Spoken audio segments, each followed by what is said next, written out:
아름다운 아침입니다. 역사는 밤에 이루어진다고 하더군요. 어제 늦은 시간까지 좋은 사람과 함께 버텼습니다. 제가 30여 년간 아카데미를 운영하면서 정말 자랑스럽게 생각하는 사람 두 사람이 있습니다. 한 사람은 유니텍이라는 회사를 운영하고 있는 윤준호 대표입니다. 27살 때 제가 주례를 봤으니까요. 지금은 40대 중반입니다. 아주 잘 나갑니다. 그 친구를 가리켜서 지식을 기반으로 해서 말을 하기 때문에 꼼짝달싹 못하겠다고 그런 얘기를 합니다. 어제 대화를 하면서 새삼 느낀 것은 학사를 3곳을 했고 석사를 2곳 했고 박사를 2번 받았더군요. 그래서 내공이 만만치가 않습니다. 말빨이 굉장히 셉니다. 10여 년 전에 저한테 오셔서 8년간 함께 수학을 했습니다. 내공이 쌓일만도 하죠. 아주 자랑스럽습니다. 그런데 가끔 소문이 들려옵니다. 좀 건방져졌다는 얘기를 듣곤 하거든요. 또 자랑스러운 분이 한 분이 있습니다.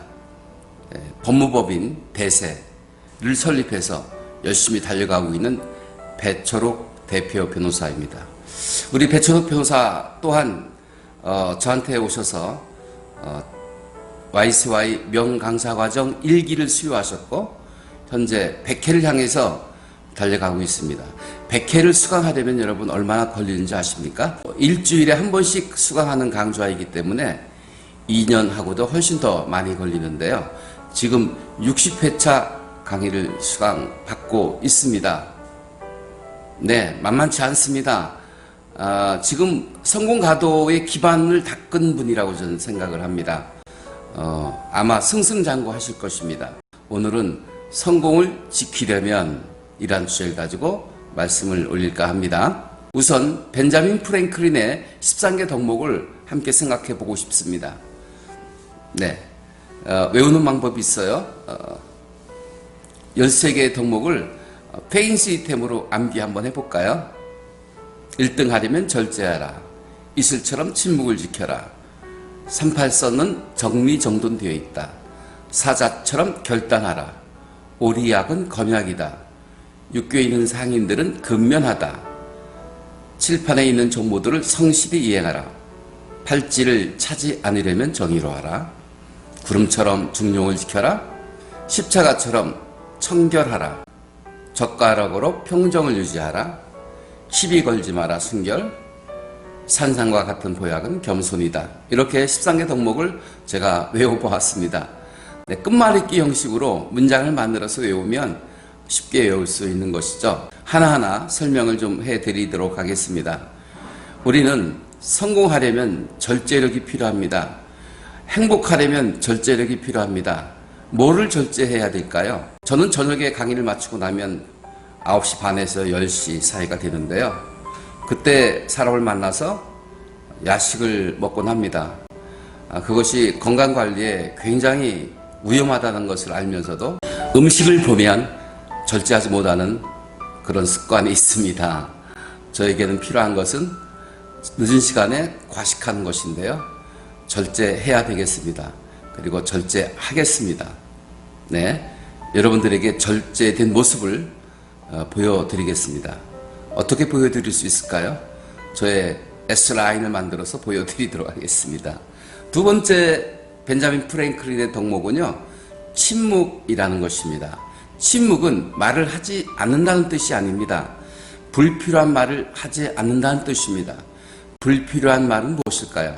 나하고 너하고 상대에게 불필요한 말을 하지 말라는 것입니다. 불필요한 말이란 또 무엇일까요? 유익하지 않은 말을 하지 말라는 것입니다. 제가 하지 말라는 말을 3가지 했었습니다. 평가적인 말 하지 말아라. 충고하지 말아라.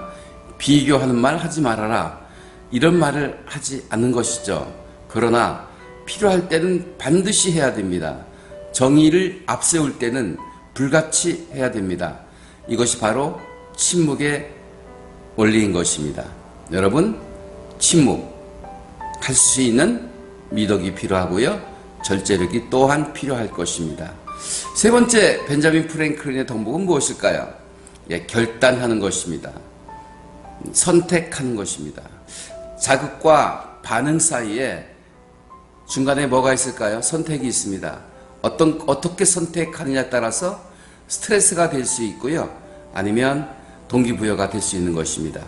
우리는 긍정적으로 자극을 받아들이면 긍정적 반응을 얻어낼 수 있게 되는 것이고, 긍정적 반응을 보여줄 수 있게 되는 것입니다.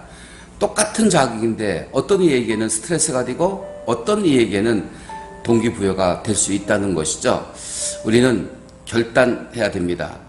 순간순간 많은 선택을 하면서 살아가고 있습니다. 선택은 또 다른 의미에서 하나를 포기한다는 것입니다. 저는 아내를 선택했습니다. 그 뜻은 많은 뭇 여성들을 포기했다는 뜻이기도 합니다. 여러분, 선택과 집중이라는 말을 많이 하고 있는데요.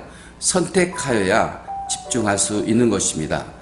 우물쭈물하지 마시고 우유부단하게 처신하지 마시고 선택할 때는 과감하게 선택을 해야 되겠습니다. 피에르 가르댕이 여러분 잘 아시죠? 피에르 가르댕이 어떤 일을 선택하는 데 있어서 아주 단순하게 선택하더라고요. 어떻게 선택하는 줄 아세요? 동전을 꺼내들고 퉁 던져가지고요. 앞면이 나오면 오케이, 뒷면이 나오면 NO입니다. 어떤 일을 하는데 앞면이 나오면 진행하는 것이고 뒷면이 나오면 포기한다는 것이죠. 선택은 단순하게, 행동은 과감하게 우리가 교훈으로 삼아야 될 예화인 것 같습니다. 다음은 검약입니다. 검약이란 불필요한 곳에 돈을 쓰지 않는 경지가 검약인 것입니다. 저는 가끔 이런 얘기합니다. 작은 돈은 아끼고 큰 돈은 팡팡 써라는 것이죠. 작은 돈은 자기를 위해서 쓰는 돈이라고 할 수 있다면, 큰 돈은 남을 위해서 봉사하거나 혹은 투자할 때 쓰는 돈이 큰 돈인 것이죠. 투자는 과감하게, 봉사도 과감하게, 그리고 나를 위해서 쓰는 돈은 절약하는 그런 정신, 그런 미덕이 필요하지 않을까 생각을 합니다. 저희 아버님은 늘 이렇게 저에게 가르쳐 주셨습니다. 10원을 낭비하면 20원을 불필요하게 소비한 거와 진배가 없다는 말씀을 하셨습니다. 그렇습니다. 10원을 불필요하게 쓰면 그 10원을 채우기 위해서 또 10원을 준비해야 되니까 결국 20원의 마이너스를 내게 된다는 것이죠. 네, 그래서 저는 검약이 많이 몸에 배인 것 같습니다. 해외여행 가서 쇼핑하지 않습니다. 왜냐하면 기획되지 않은 충동 구매일 확률이 높거든요. 살까 말까 할 때는 사지 말라고 했습니다. 갈까 말까 할 때는 가라고 했습니다. 이 말을 해야 될까 말아야 될까 할 때는 하지 말아야 된다는 교훈을 가슴에 늘 지니고 있거든요. 그래서 해외에 나가서 불필요하게 구매 활동을 하지 않는다는 것입니다. 우리 한국인들은요, 싹쓸이 한다면서요. 그거 정말 충동 구매입니다. 위험한 구매 행위인 것입니다. 소비가 미덕이란 말이 있지만 불필요한 곳에 충동적으로 구매하는 것은 절제해야 되지 않을까요? 그것이 바로 검약의 의미인 것입니다. 그 다음에는 성실입니다. 성공인들의 공통점을 들라고 하면 성실하다는 것입니다. 성실하다는 의미는 무엇일까요? 어제 다르고 오늘 다르다면 성실치 못한 사람일 것입니다. 순간순간 귀하지 않은 시간이 없습니다. 그 순간순간을 성실히 임하소서. 다음은 정의로움입니다. 임기응변적인 태도나 얼렁뚱땅 얼버무리려는 그런 태도는 결코 올바르지 못하고요. 결코 좋은 평가를 받을 수 없습니다. 정의로워야 됩니다. 최후의 승자는 정의를 지키는 자에게 주어진다는 것 우리 잘 알고 있지 않습니까? 네, 그 다음은 정말 제가 좋아하는 중용입니다. 구름처럼 중용을 지켜라는 것입니다. 구름은 회색이지 않습니까? 네, 흰색도 아니고 검정색도 아닌 회색. 사람들은 이 중용 사상을 폄하하는 경우가 있습니다. 회색 분자라고요. 이것도 아니고 저것도 아니고 물에 물 탄 듯 술에 술 탄 듯 한다고요. 그러나 저는 온당치 못하다고 생각합니다. 우리에게는 중용주의가 필요합니다. 우리 한국인들은 흑백 논리에 너무 만연해 있습니다. 적이 아니면 아군이고 아군이 아니면 적이라는 그런 사고방식은 지양되어야 될 것입니다.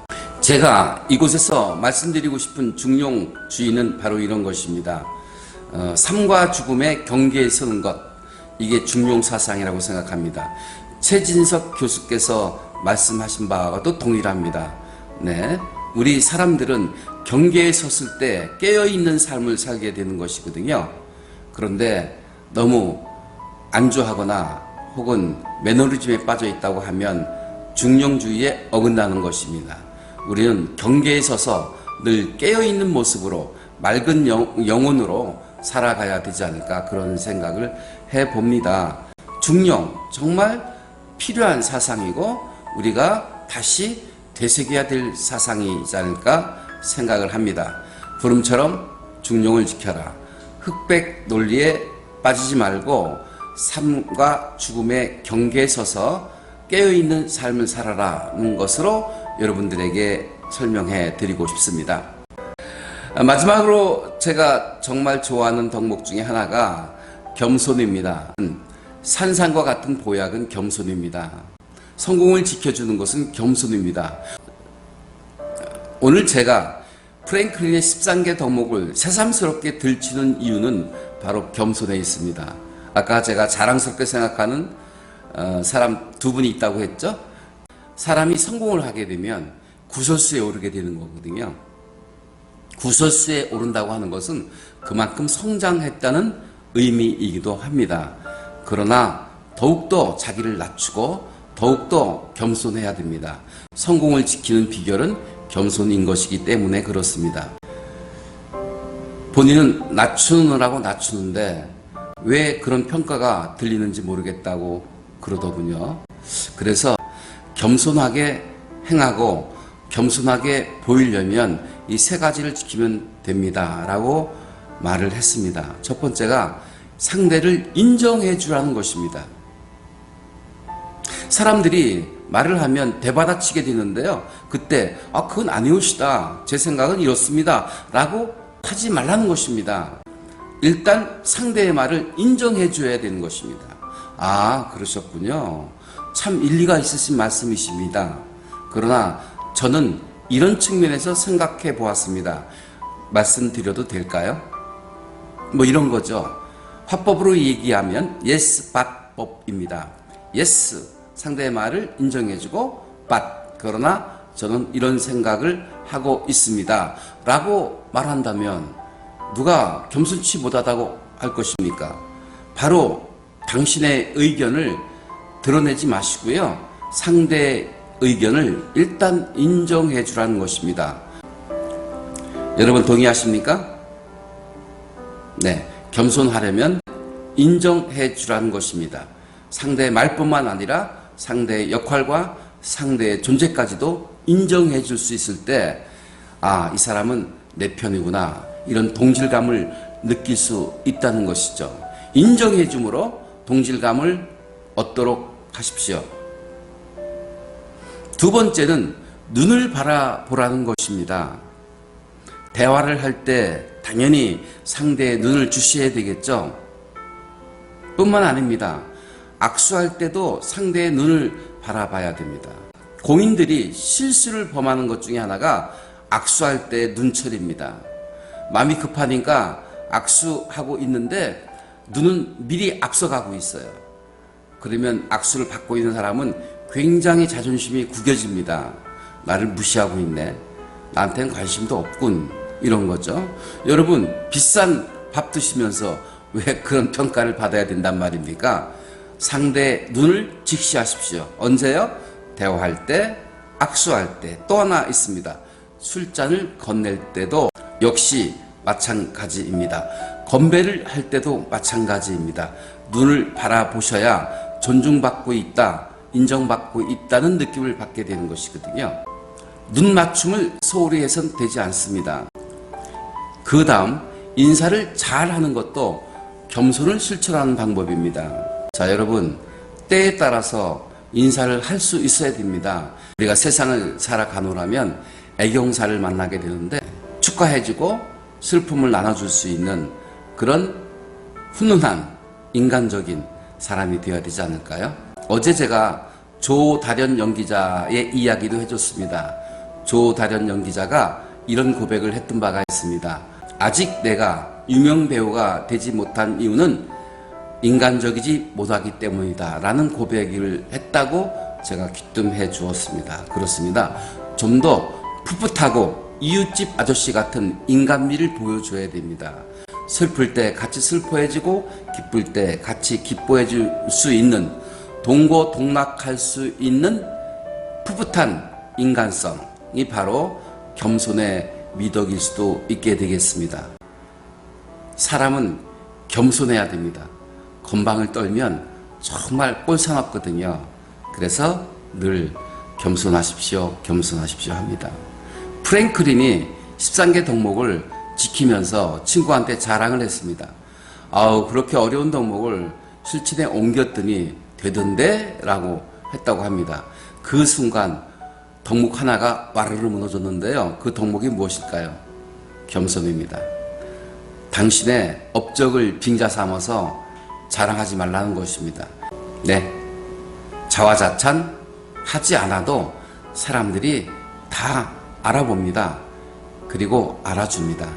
여러분, 겸손하십시다.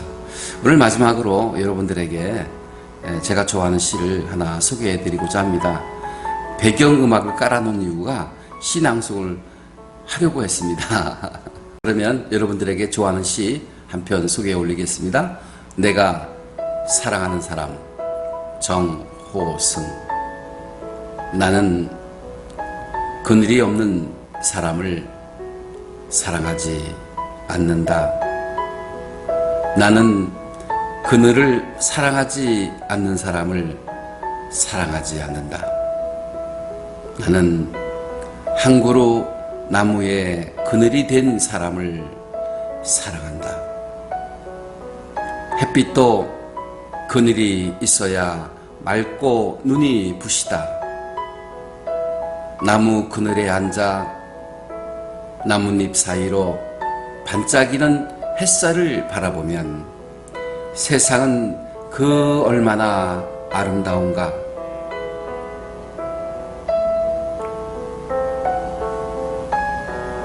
나는 눈물이 없는 사람을 사랑하지 않는다. 나는 눈물을 사랑하지 않는 사람을 사랑하지 않는다. 나는 한 방울 눈물이 된 사람을 사랑한다. 기쁨도 눈물이 없으면 기쁨이 아니다. 사랑도 눈물이 없는 사랑이 어디 있는가?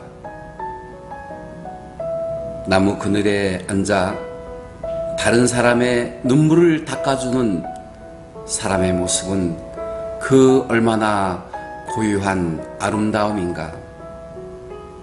이현옥 작가께서 YCY 명강사 과정 3기에 입문하셨거든요. 왜 또 다시 입문하셨습니까? 라고 여쭤봤더니 큰 그늘이 그리워서 입문하셨다고 합니다. 저를 큰 그늘로 비유해 주셨습니다. 얼마나 감사한지 모르겠습니다. 사람은 그늘이 있어야 됩니다. 다른 사람을 품어줄 수 있고 휴식처가 될 수 있는 그런 그늘이 되어주면 어떨까요?